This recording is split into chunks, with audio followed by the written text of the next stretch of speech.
السلام علیکم ورحمۃ اللہ وبرکاتہ۔ دیکھیے، بہت سے مسلمان یہ سوال کرتے ہیں کہ رکشا بندھن کے موقع پر میرا بیٹا کسی غیر مسلم لڑکی سے راکھی بندھوا سکتا ہے یا نہیں، یا میری بیٹی کسی غیر مسلم لڑکے کے ہاتھ پر راکھی باندھ سکتی ہے یا نہیں۔ تو اس سلسلے میں بہت اہم بات میں آپ کے سامنے پیش کرنے جا رہا ہوں، قرآن و حدیث کی روشنی میں اس کو غور سے سنیں۔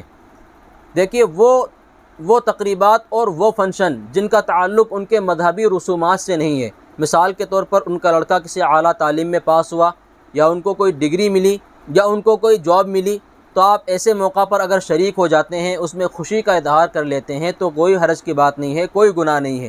لیکن وہ تقریبات اور وہ فنکشن جن کا تعلق ان کے مذہبی رسومات سے ہے، جو ان کے دھارمک تہوار ہیں، مثال کے طور پر رکشا بندھن ہے، دیوالی ہے، ہولی ہے، یہ ان کے دھارمک تہوار ہیں، تو اس موقع پر اسلام آپ کو منع کرتا ہے اور یہ ناجائز ہے۔ اسلام اس بات کی قطعاً اجازت نہیں دیتا، اور اگر کوئی مسلمان ان کے دھارمک تہواروں میں شریک ہوتا ہے اور اس کو مستحسن سمجھتا ہے، یعنی اچھا سمجھتا ہے، تو ایسے شخص کے بارے میں علماء کرام فرماتے ہیں کہ اس پر کفر کا اندیشہ ہے، یعنی اس کا ایمان خطرے میں ہے۔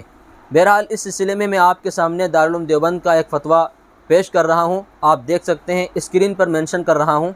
جواب: راکھی باندھنا ایک ہندوانہ رسم ہے، بلکہ ہندوؤں کے مذہبی تہوار کا ایک اہم جز ہے۔ کسی مسلمان کے لیے ہندوؤں کے مذہبی تہوار میں شرکت کرنا یا ان کے کسی رسم کو اپنانا قطعاً جائز نہیں ہے، لہذا صورت مسئولہ میں مسلمان لڑکے کے لیے اپنے ہاتھ پر راکھی بندھوانا شرعاً ناجائز ہے، اور کسی اجنبی لڑکی سے بندھوانا، خواہ ہندو ہو یا کوئی اور، یہ تو اور بھی برا ہے۔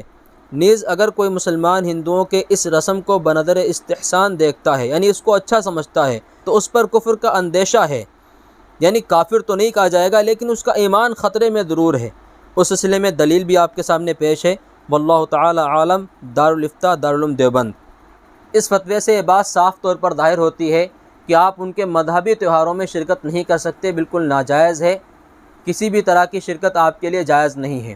اور اگر کوئی مسلمان یہ سوچتا ہے کہ ٹھیک ہے، ہم ان کے تہوار میں شریک نہیں ہو رہے، بلکہ گھر میں ہم رکشا بندھن بنا لیں کہ میری بیٹی میرے بیٹے کے ہاتھ پر راکھی باندھ لے، تو یہ بھی ناجائز ہے۔ حدیث شریف میں آتا ہے، من تشبہ بقوم فہو منہ، کہ جو شخص کسی غیر قوم کی مشابہت اختیار کرے گا تو اس کا حشر انہی کے ساتھ ہوگا، یعنی قیامت میں انہی کے سب میں کھڑا ہوگا وہ۔ تو اس لیے اس سے بھی بچیں، قطعاً کسی غیر مذہب کے رسم و رواج کو آپ نہ اپنائیں۔ اسلامی طریقہ کار سب سے بہتر ہے اور آپ کے لیے کافی ہے۔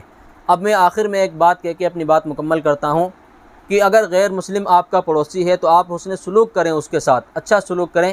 آپ اس کی بیماری کے موقع پر آپ عیادت کر سکتے ہیں، خود اللہ کے نبی صلی اللہ علیہ وسلم نے غیر مسلموں کی عیادت کی ہے، آپ ان کی مدد کر سکتے ہیں، آپ ان کے کام آ سکتے ہیں۔ ان چیزوں کو اسلام صرف جائز ہی نہیں سمجھتا بلکہ اچھا قرار دیتا ہے۔ تو یہ چیزیں جہاں تک اسلام آپ کو اجازت دیتا ہے آپ وہاں تک شریک ہو سکتے ہیں، لیکن جن چیزوں سے اسلام آپ کو منع کرتا ہے آپ قطعاً اس میں حصہ نہ لیں۔ اللہ تبارک و تعالی ہم سب کو شریعت کی صحیح سمجھ عطا فرمائے۔ السلام علیکم ورحمۃ اللہ وبرکاتہ۔